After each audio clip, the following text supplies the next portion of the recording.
एक बार ठाकुर जी की पाग बांध रहे थे, ठाकुर जी का श्रृंगार कर रहे थे, तो पाग बांधते बांधते ठाकुर जी कभी कभी खेलते हैं अपने श्रृंगारियाओं के साथ, जो ठाकुर जी की सेवा करते हैं उनके संग ठाकुर जी खूब खेलते हैं। तो हरिराम व्यास जी के संग ठाकुर जी खेल रहे थे। कैसे? वो पाग बांधे और जैसे ही पाग बांध करके पाग के ऊपर सिरपेच लगाने के लिए नीचे सिरपेच उठावे, इतने में क्या देखें कि पाग ढीली हो गई, पूरी मुंह पे आ गई, नीचे गिर गई।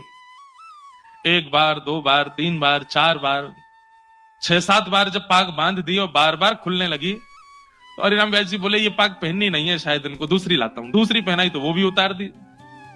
तीसरी पाग लाए और जब तीसरी पाग बांधी तो किसी ने बाहर से आवाज लगाई, बोले जल्दी दर्शन खोलो, इतने सारे दर्शनार्थी खड़े। तो हरिराम व्यास जी बोले जय जय, बहुत देर रह गई है, सुबह मैं पाग बांधवे में लगूं, एक जल्दी तैयार है, जाओ बाहर सबन को दर्शन करने।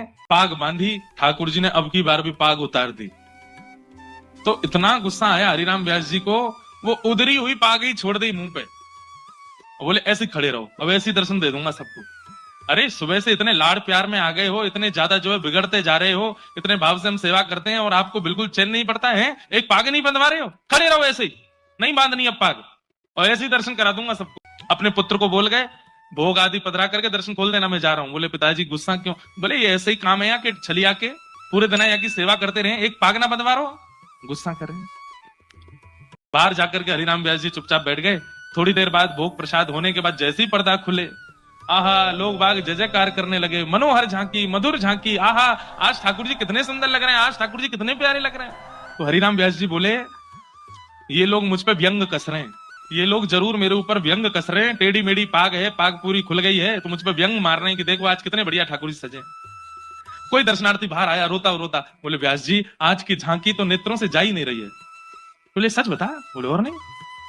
बोले उधरी वही पाग में तुमको बड़ी बढ़िया लग रहे हैं ठाकुर जी। बोले उधरी वही पाग, आज ना तो मुख दिख रहा है, ना चरण दिख रहे हैं, ना हाथ दिख रहे हैं, आज तो दृष्टि पाग पे ही अटकी भैया, इतनी सुंदर पाग ठाकुर जी पहन के खड़े। भीतर जाकर के जैसे हरिराम व्यास जी ने देखा तो क्या पाया, आज इतनी सुंदर पाग और उस सुंदर पाग के ऊपर 10-15 मोर पंख ऐसे लटका करके ठाकुर जी ने इतनी सुंदर पाग। पुत्र को बुलाया, हरिराम व्यास जी बोले तूने बांधी पाग? बोले नहीं पिताजी, आप जैसी छोड़ गए थे वैसी थी, पता नहीं कैसे बांध ली। तुरंत हरिराम व्यास जी के नेत्र बंद हो गए और नेत्र बंद होते ही मन में झांकी प्रकट हुई, क्या कि मैं तो उधरी भाई पाग छोड़ के बाहर चलोगे और गुस्सा में।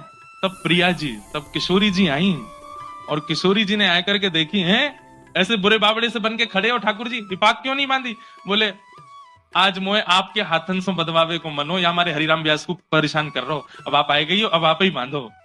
तो आज की पाग किशोरी जी ने बांधी है ठाकुर जी को, इसलिए इतनी सुंदर लग रही है।